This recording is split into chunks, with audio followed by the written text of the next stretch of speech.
देखिए आज हम कक्षा द्वादश में पेज नंबर 24 पर अम्लराज किसे कहते हैं, इसे बनाने की विधि को समीकरण सहित समझाइए। ये सब चीज़ें पढ़ने के लिए जा रहे हैं।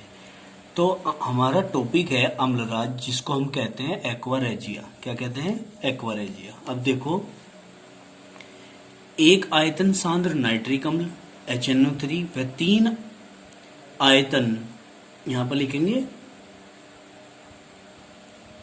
आयतन सांद्र हाइड्रोक्लोराइड अम्ल या हाइड्रोक्लोरिक अम्ल HCl का जो मिश्रण होता है उसी को ही हम अम्लराज कह देते हैं। ठीक है।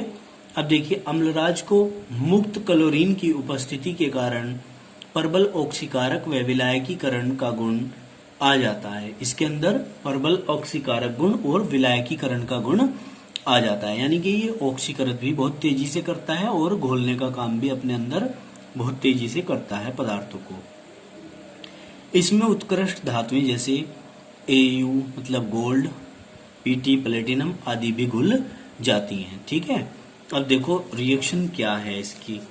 ये रिएक्शन को अच्छे प्रकार से आप लोग देखेंगे। ठीक है ना। देखिए, आपने कहा कि एक भाग HNO3 plus 3 part HCl is equal to, reaction करानी है। 3 हाइड्रोजन ये हैं, 1 हाइड्रोजन ये है, कितने हो गए? 4 को हम क्या लिखेंगे? 2H2। ऑक्सीजन के हमारे पास यहाँ है 3, 2 एकम 2, इसके पास चले गए। ठीक है। प्लस, अब देखो हमारे पास क्या है, हमारे पास Cl के कितने हैं? 3 है ना। इसमें से Cl2 को आप अलग कर दो, प्लस Cl2 को अलग निकाल दिया आपने। अब बचा क्या हमारे पास? एक N बच रहा है, एक ऑक्सीजन बच रहा है यहाँ, क्योंकि यहाँ से 2 ऑक्सीजन निकल गए थे। तो हम क्या लिखेंगे? NO, और क्या बचा? एक Cl, NOCl। ये टोटल जो बनता है इसको ही कहते हैं अम्लराज। इस टोटल को हम क्या कहते हैं? अम्लराज कहते हैं। क्लियर हुई ये बात? अब आगे चलते हैं हम नेक्स्ट टॉपिक पर। क्या कहते हैं कि भाई नाइट्रस ऑक्साइड बनाने की विधि का वर्णन करना है। ठीक है। देखिए, नाम क्या है? नाइट्रस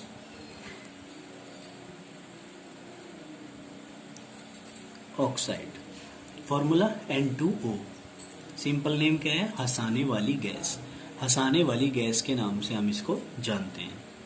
बनाने की विधि में क्या है? अमोनिया में लिखना, अमोनियम नाइट्रेट NH4NO2 को गर्म करने पर नाइट्रस गैस प्राप्त होती है।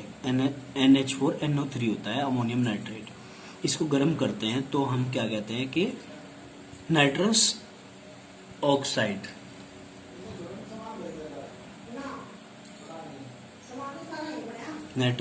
गैस प्राप्त होती है। अब हम क्या लिखेंगे? देखो रिएक्शन कैसे करी है ये। यहाँ पर NH4 into NO3 is equal to, क्या करेंगे? एक नाइट्रोजन ये है, एक नाइट्रोजन ये है, N2, एक ऑक्सीजन यहाँ से निकाल दीजिए, O प्लस यहाँ पर हाइड्रोजन के 4, ऑक्सीजन के 2 बच गए, तो हम क्या लिखेंगे? 2H2O, 2 दूनी 4, 2 एकम 2। क्लियर? ये बात आपकी समझ में आ गई होगी। अब हम इसके गुणधर्म पढ़ते हैं। गुणधर्म में क्या है?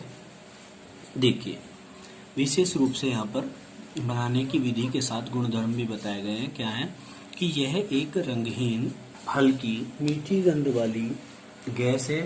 कैसी? मीठी गंध वाली गैस है। यह जल में अल्प विलेय है। कैसी? जल में अल्प विलेय है। ये कोई दिक्कत तो नहीं है। अब आगे देखेंगे 25 नंबर पर। 25 नंबर पेज पर PDF के आप देखेंगे कि हम इसे हंसाने वाली गैस के नाम से भी जानते हैं। यह जल में अल्प विलेय है। यह प्रकृति में विषैली होती है और सूंघने पर हंसी उत्पन्न करती है। अगर हम इसको सूंघ लेते हैं, स्मेल करते हैं, तो क्या होता है? हंसी आने लगती है। मस्तिष्क पर से जो नियंत्रण होता है उसको वो क्या कर देती है? खो देती है। अब हम कहेंगे यह एक उदासीन ऑक्साइड होता है और लिटमस के प्रति कोई भी प्रभाव ये नहीं दिखाता। लिटमस के प्रति क्या नहीं करता है? कोई भी प्रभाव नहीं दिखाता है। यह अल्प मात्रा में निश्चेतक के रूप में प्रयोग की जाती है, बेहोशी के रूप में भी ये प्रयोग करी जाती है। ठीक है, यह तेज गर्म करने पर N2 तथा O2 में विघटित हो जाती है, यानी कि नाइट्रोजन और ऑक्सीजन में अलग अलग टूट जाती है। यह 2N2O 2N2 अलग हो जाएगा और O2 अलग हो जाएगा। क्लियर हुई बात। अब देखेंगे N2O की संरचना। इसकी संरचना कैसी होती है? N2O अणु की संरचना रेखीय तथा असममित होती है।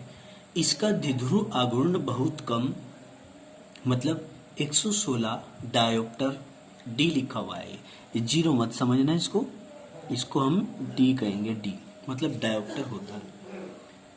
डायपोल मोमेंट कितना होता है? 116 डायोप्टर होता है। इसकी निम्न दो अनुनादी संरचनाएं होती है। देखिए, नाइट्रोजन नाइट्रोजन, इस नाइट्रोजन के पास 1 2 3 4 इलेक्ट्रॉन यहाँ है और 2 इलेक्ट्रॉन यहाँ पर यूज हो रहे हैं। एक ने सिग्मा, एक ने पाई बंध बनाया नाइट्रोजन के साथ। इस नाइट्रोजन का ऑक्सीजन के साथ 1 2 3 4 यहाँ पर है और 2 ने यहाँ पर बॉन्ड बनाया, ठीक है ना, एक सिग्मा एक पाई। तो ये नाइट्रोजन के पास एक पॉजिटिव चार्ज, मतलब इसने एक इलेक्ट्रॉन अपना दिया हुआ है। क्या किया हुआ है? दिया हुआ है, इसलिए इसके ऊपर प्लस चार्ज है। अब आप देख सकते हैं इसकी अनुनादी संरचना यहाँ पर है कि अगर यहाँ से एक लोन पेयर ऑफ इलेक्ट्रॉन यहाँ आ जाए तो यहाँ पर बॉन्ड हो जाएंगे 3 बॉन्ड हो जाएंगे, ठीक है ना। यहाँ पर बॉन्ड कितने हो जाएंगे? यहाँ पर 3 बॉन्ड हो जाएंगे। आप दोबारा से समझेंगे, यहाँ नाइट्रोजन नाइट्रोजन ऑक्सीजन 4 इलेक्ट्रॉन इसके पास, सिग्मा पाई बॉन्ड 4 इलेक्ट्रॉन इसके पास है। नाइट्रोजन ने यहाँ से एक इलेक्ट्रॉन दिया हुआ है, इसलिए इसके ऊपर प्लस चार्ज है।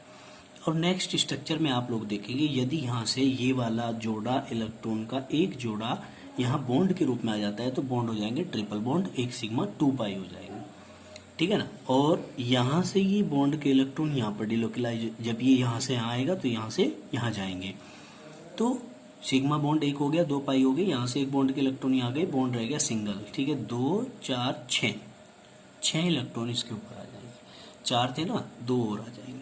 इनमें नाइट्रोजन सिंगल बॉन्ड नाइट्रोजन की बंध लंबाई 112 पिकोमीटर है, जो नाइट्रोजन ट्रिपल बॉन्ड नाइट्रोजन की बंध लंबाई 110 पिकोमीटर के पास है। दोनों की जो बंध लंबाई है वो लगभग बराबर है।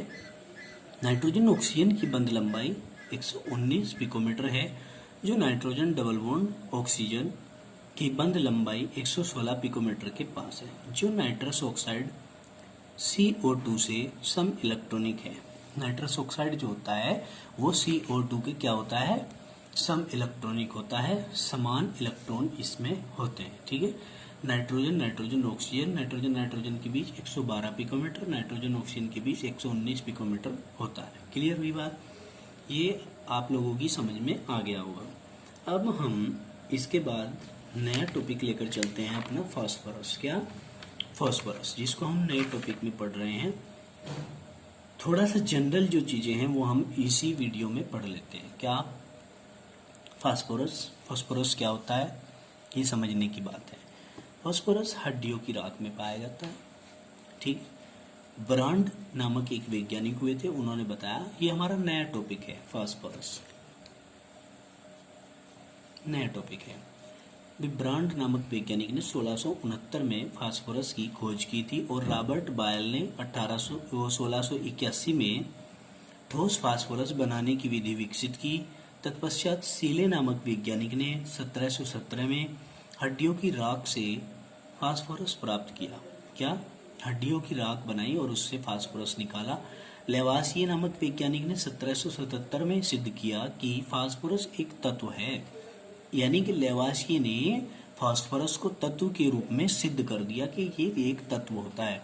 क्योंकि यह अंधेरे में चमकता है, इसलिए इसका नाम फास्फोरस रखा गया, क्योंकि फास्फोरस लाइट से, प्रकाश से संबंधित वर्ड होता है। किससे? प्रकाश से संबंधित वर्ड होता है। इसमें बताया गया, it is a Greek word, force मतलब लाइट, फोरो मतलब कैरी, मतलब प्रकाश को ले जाने वाला। समझ में आई बात? समझ में आ गई होगी। फोस्फेरो, ठीक है ना। फोस्फेरो मतलब लाइट कैरी, प्रकाश को ले जाने वाला, प्रकाश रखने वाला ही फास्फोरस है। ये ग्रीक वर्ड होता है। उपस्थिति क्या है इसकी? उपस्थिति मतलब कहाँ कहाँ पर उपस्थित होता है, ये चीजें समझ लीजिए।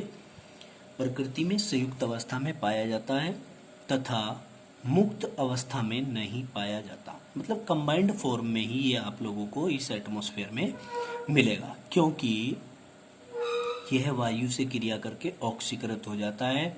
संयुक्त अवस्था में यह फॉस्फेट खनिजों के रूप में मिलता है। किसके रूप में? फॉस्फेट खनिजों के रूप में ये मिलता है। क्लियर हो गई बात? अब देखेंगे हम संयुक्त अवस्था में भी फॉस्फेट PO4 CaPO4 का ऑल्ट वाइज, ठीक है ना, इस तरह के कंपाउंड के रूप में ये आपको कंबाइंड फॉर्म में देखने को मिलेगा। इसके कुछ एग्जांपल्स हैं जिस रूप में ये हमें प्राप्त होता है, वो देख लीजिए। फॉस्फोराइट या फास्फेट राख CA3PO4 का होल ट्वाइस, ये फास्फेट राख होता है, इंपॉर्टेंट है।